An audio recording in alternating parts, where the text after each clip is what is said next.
My relationship with fitness now, because I'm 52 years old, is more to maintain. So you need to keep maintaining your muscle mass, you need to keep maintaining your weight, you need to keep maintaining your mentality. When you're young, you're walking around in nappies, but then when you get older, you're walking around in nappies, right? So you want to stop that process as much as possible, and you want to make sure that your later years in life are a healthier later years in life. So as you go and as you decline and as you get older, you're still able to go make your tea, you're still able to go get up and go shopping, you know, whatever you do. And then if you're going to drop dead, boom, you drop dead, but you drop dead healthy, you know? And that's my relationship with fitness right now, is everything that I've learned in the last 50 odd years or whatever, or 40 years of boxing, is now going to help me maintain myself going forward into the later years in life, you know? He normally trains when he's about to go away. So that's why I had to ask him today, yo, where you going? Where you flying out? Because that's one time I actually see him in the gym, when he's about to fly out. But today, it was this personal. This was personal. Do you know what I mean? So, and I sensed it was a bit personal, and I like that. He went in there with me, we moved around nicely. I didn't let off 1 minute. Straight, solid, back to back. And he did good, man. I'm proud of him, man. You know what I mean? I got into boxing when I was a young kid, watching boxing with my dad, who used to box as well. And yeah, I just fell in love with I just fell in love with the discipline side of it, the training aspect of it, the toughness of it. You know, I loved martial arts, man. I loved Bruce Lee. So that was kind of, but I didn't like kicking and all of that stuff, man. But I loved to punch. So, and I love Muhammad Ali, Sugar Ray Leonard, all of that stuff, man. So that kind of just led me in the direction of boxing. And when I was young, when I was a kid, I boxed a bit. Nothing amazing at all in any way, only because I didn't have the discipline. But I could have most probably done a whole load, but if you don't have the key ingredient, which is discipline, you're not going anywhere in the sport. And, you know, I preferred, even though I trained very, very hard, I preferred hanging out with my mates and going to places and enjoying myself rather than disciplining myself to something that could have benefited me in a different way. But I always knew I was going to be in boxing because I love the sport so much. So I found a different way to get into it and push myself into it. And that's how, you know, we got into boxing. It's a very strange reason as to why I got into boxing or why I got into the boxing business, but I wasn't allowed into a press conference and it peeved me off. I was like, oh my God, how can they not allow me to the press conference?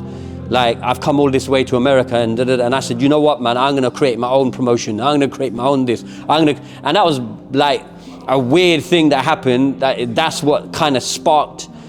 I'm a person, if you tell me I can't do something or I'm not allowed to do something, or someone challenges me and said, you're not gonna do that, or you can't come into this place, I'm gonna show you I can.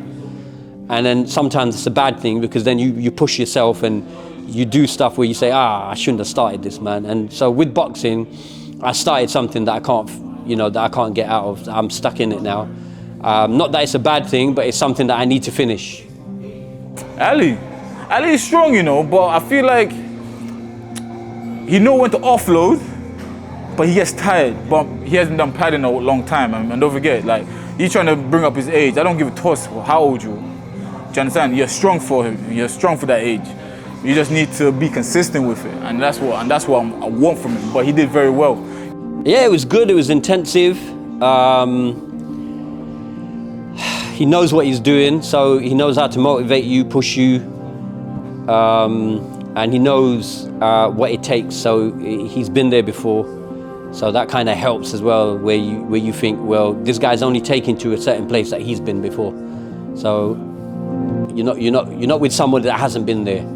You know, you can get some people where you train with, most probably, where they've not been there. They're just PE teachers more than anything else, and they're trying to motivate you, and you're looking at them and saying, have you ever been there before in yourself, man? You're asking me to go to all of these different directions and different places, and you're asking me to do a gut check and all of these things, and you've never been there before. So it's nice to train with someone that's been there and is helping to push you and motivate you. And more than anything else, I just don't want to lose in front of Maradona, man. So I just want to beat him up. He did his thing, you know, you have to punch still. I might have to say, yo, Ali, let's spar. How do I know Ali? Me Ali go way, way, way, way back. From probably 2014. Like, obviously, when Mikhail was coming up with Bilal, do you know what I mean? Those two would be like dog fights. Every time it was amazing watching those two. And then obviously Ali used to just like say, yeah, watch the sparring, watch the sparring, watch the sparring. And I'll come back and I used to watch it. And man, it was amazing. It was actually a blessing to actually see a lot of amazing fighters come through this gym. So Ali gave me the opportunity to see them spar. Same with Ozzy. A lot of people probably don't know about him as well. He used to come down, he used to punch me up like crazy. Do you know what I mean? I had a lot of broken nose, a lot of dislocated jaw. There's times I'm like, there's time I used to wake up, my ears. Do you know what I mean? Because the spar was tough. Do you know what I mean? And Ali used to put me in there with the dogs. So that's how I know Ali. He used to put me there with the dogs. You know, I remember the time actually because they I think it was Courtney or someone who come up to us, Courtney Dennis maybe, who came up to us and said, yeah, there's this kid who's really good. He's a white collar fighter. He wants to be a white collar fighter, Jamaican lad, but really good, really tough. And you know, we want to move him to the amateur class. We don't want to keep him in the keep fit class anymore because he's beating everyone up there. And that's how he met, man. He came to the amateur side of the class, and he's been there since, man. It's brilliant, man. I think he's been with us a very long time, man. So he's like the furniture here. Like, he lives in this gym, man. I feel like I'm part of the furniture. I've always thought he's a brilliant fighter, man. I remember it was one of the best displays I've ever seen. We took him to Margate or something like that, and he boxed amazing. He boxed amazing. It was one of the best fights I ever saw because he just boxed with a jab and he moved and bam, bam, bam, and it was really, really good. We went with him and another kid, we went there and he won. But he boxed amazing that day. And I always say this kid is an amazing boxer. But the weight for me will always be an issue. The weight for me will always be an issue because he's got guys that are big, that are tall, that are going to be punching down. And as you get older, your legs get stiffer and you're more kind of inclined to stay. But man, his rhythm is there, his flow is there, everything is there, man. He would be more suited to the pros than the amateurs.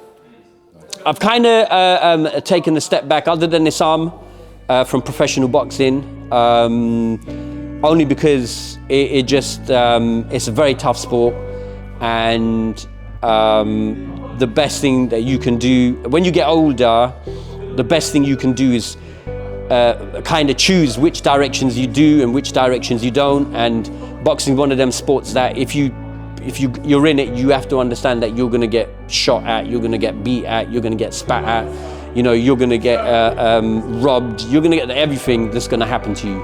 Whether you're a fighter, manager, promoter, whatever it is, that is the sport. It's a dirty sport, it's a blood business. At the amateur level, it's a bit more palatable in terms of you do it because you love the game. So you're willing to take, you're willing to understand that in certain circumstances, you're going to go to an area, you're going to lose because you're going to their area, or you've got a judge that's in their side, a referee on their side. And as an amateur boxing, you can lose all you want, but you can still enter championships, you can still do these things. But with professional boxing, a loss basically puts you down the snake and ladder style thing, and you're back at the beginning again. You have to make your way up there again, and then you have to start pushing again. And like for example, Issam, he injured himself. That's knocked him back 6 months. So it's tough. It's really tough. And a person like Issam, he's boxed now for the last 4 or 5 fights or whatever he's had, and it's been tough for him because he's not really making any money out of it. He's doing it because he wants to reach a position. I'm doing it because I believe he can do something in the sport, and not only that, he's a very loyal guy, and I will help him as much as I can help him wherever I can help him. But it's a dirty game, man. It's a tough game, and when you do get injured, it pushes you back. You've got to start all over again, and as you get older, it gets more difficult. So it's a tough game. Amateur boxing, pro boxing, 2 different worlds altogether. So the future for professional boxing, I'm not too sure. With amateur, I am interested to see where I can go with that and see what we can create in champions. The Olympics is 2028, I think it is, in America. And it would be great to get somebody in there, but we'd have to move very quick on that. SBC has helped majority of everyone that's came through the door. Even myself, do you understand? It helped a lot of people, and I give my life for SBC. That's why I'm here. Do you know what I mean? I'm still here, I'm still pushing, still going. You know what I mean? So to me, I rock the brand, I show up for the brand, and I always represent the brand. No matter what happens, I'm always trying to stay professional in whatever I do as a coach, yeah, even as a fighter. I'm always trying to stay professional, you feel me? So, as well as for the community, as well as for everyone that comes through this gym, do you know what I mean? I feel like SBC uplift them, because a lot of people come here with their head down, even myself, speaking about myself as well. Even a lot of people come with their head down, trying to look for something, search for something. And when you surround yourself with the right people, with the right community, you'll find that. Even if you don't want to do it, I always keep telling people, my fight is never in the ring. My fight is outside the ring. Do you understand? I just prepare myself here so I can deal with what's outside there. And Stonebridge has helped me with that. SBC for life, man. What more can I say? We're doing what we're doing, we'll keep doing what we're doing, and when it's done, it will still be doing what we're doing.